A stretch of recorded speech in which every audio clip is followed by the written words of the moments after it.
Hey, how's it going? My name is Tariq Shah. I'm a fiction writer and a poet, and I'm honored to be the Midwest Writing Center's featured poet for today. As such, I'm going to read you one of my poems. This was originally published in Pleiades in the fall 23 issue. It's called Driver. It has a little epigraph at the front that reads, uttered light or dark speech that became part of you, filtered and influenced by it until no part remains that is surely you. That's John Ashbery. Took a cab home yesterday. Driver asked where we got going. What are you? And I've been trying. Because before forever leaving Moatis, I sold my propane range to Cecily for the morning price of bread. A few Mozambicans believed I was Chinese, called to me from the trash hilltop, smiling down. It was a place to start. State suspected I was Central Intelligence, Al Qaeda, nothing less than a name to lift. We lunched in a cafe early on so they could see, they for themselves, me for my own. Rickety wicker seating, Laurentina Preta print vinyl tablecloth. I cooked pies at a pizza joint on Fullerton in college when a lone wolf man began guessing, "You're Romanian, no?" Czech, maybe. One of those countries. 3 Mozambicans believed I was Jesus of Nazareth. It was the long hair, the missionary press literature, the Matu boredom. Last day there, my director calls, demands I return that range. It belongs to him. Who do you think you are? I am. My father was Pakistani and my mother Polish and German, I confessed, near Metropolitan. My older brother, born with blue eyes that one day go jelly bean green.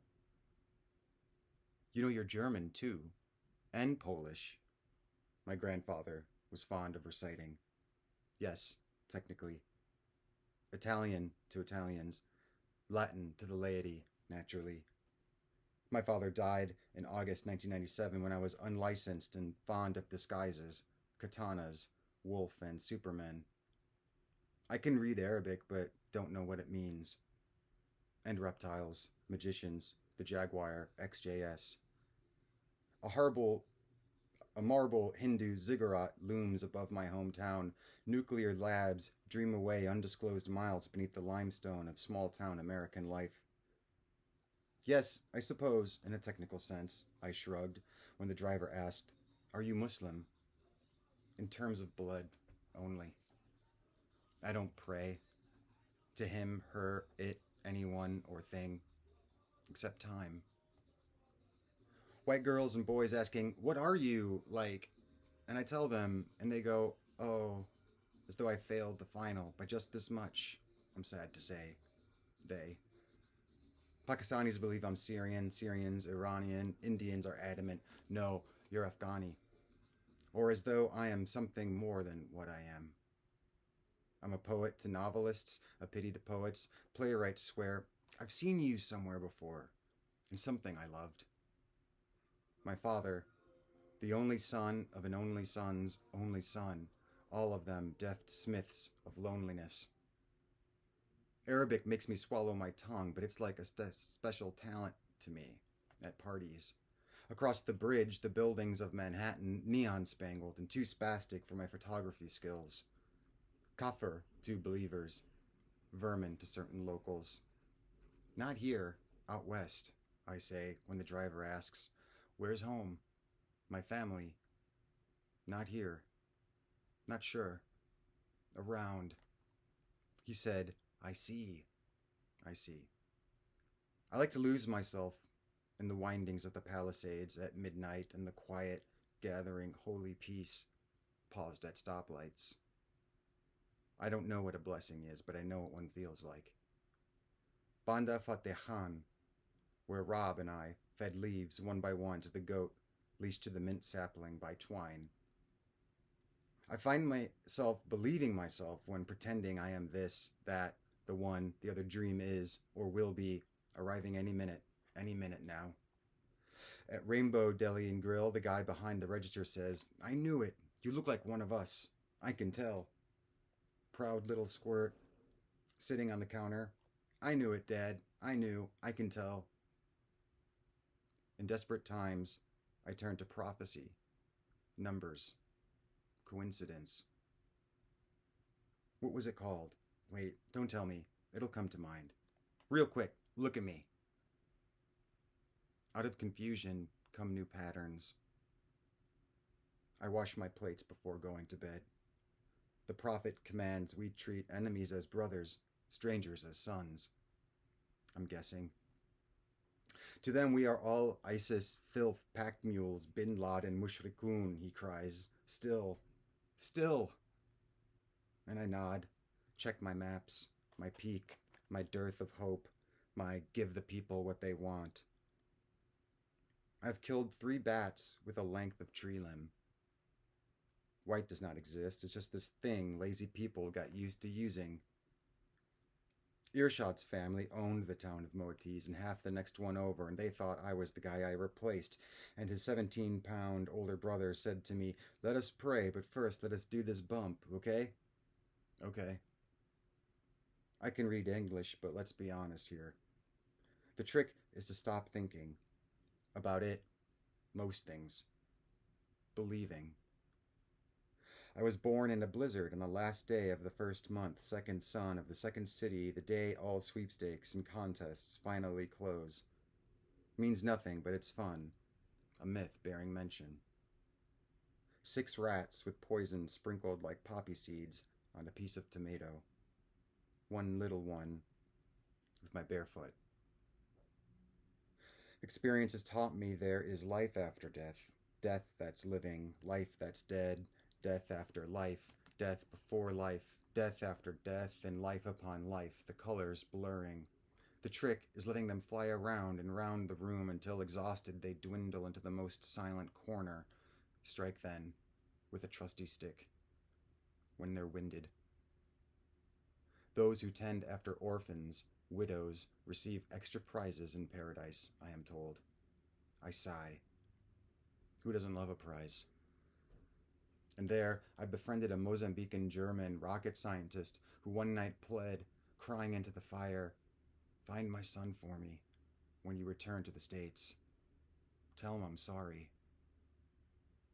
My mother explained Pakistanis are white people, Caucasian to Blumenbach, meaning simply of the weightless Caucasus range, after all, and both of them quite right and so wrong I'm still squashed beneath the backward mountain chain and prone to shifting and minor earthquakes.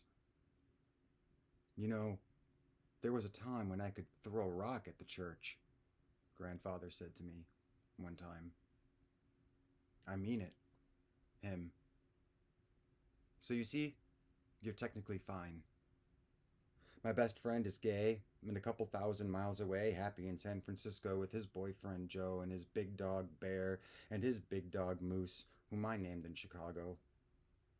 And when I nod, another Tariq in the window mirror nods at the flesh Tariq of the darkened cab squinting through it all, through all traffic and weather, into feral and wondrous night, itself unenlightened.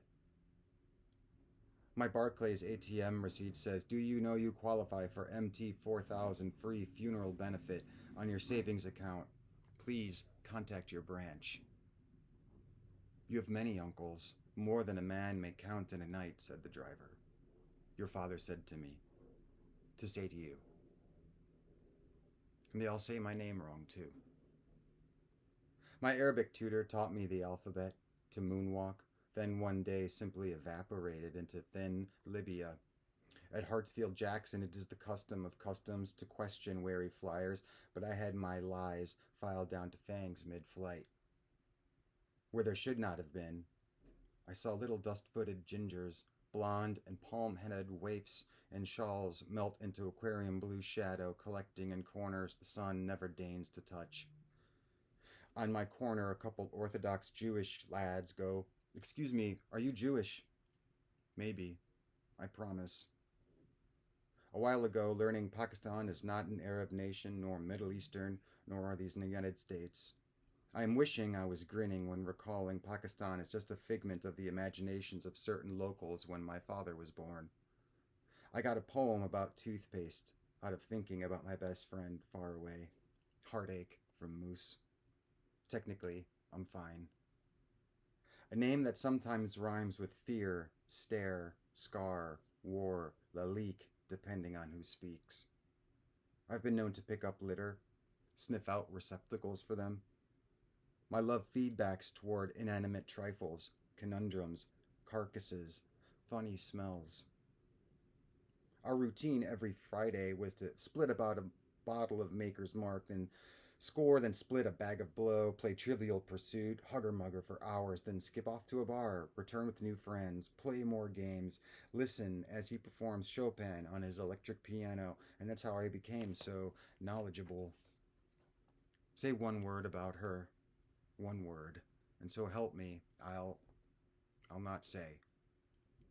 Uncles have their orders. Fathers, their non-sterile instruments of power. Not orders so much as gentle reminders given as warm breath upon one's nape reminds the body of its being alive and heart-powered. My nephew, who used to call me Carrot. I am worse than a sucker when it comes to all that reifies the chasms between my sense of what is possible and what I wish and dream I've seen in the cold, outer dark coursing past. In other words, driving myself to these absurd lengths. I'm trying to convey my father's death rubbled him into 1,000 sad good men who drive cabs, work registers, fan royals, fill pill bottles, wipe hot brows, lift luggage, clear tables, weave lanes, cut rugs, field calls, sow hearts, bless luck, build bombs. And when you hear me say my family is not here, it only means they are a little bit everywhere now. And what I am thought to be is true in parts per million. True in spirit, said the driver. We are not so far. I'm talking about me. I am talking about us. We could be getting closer. And so I asked the raccoon eyes in the rear view, seeing all, taking x-rays. I could go on. Please, they all say, take the boy home. Thank you again to the Midwest Writing Center. I really appreciate it. Happy National Poetry Month.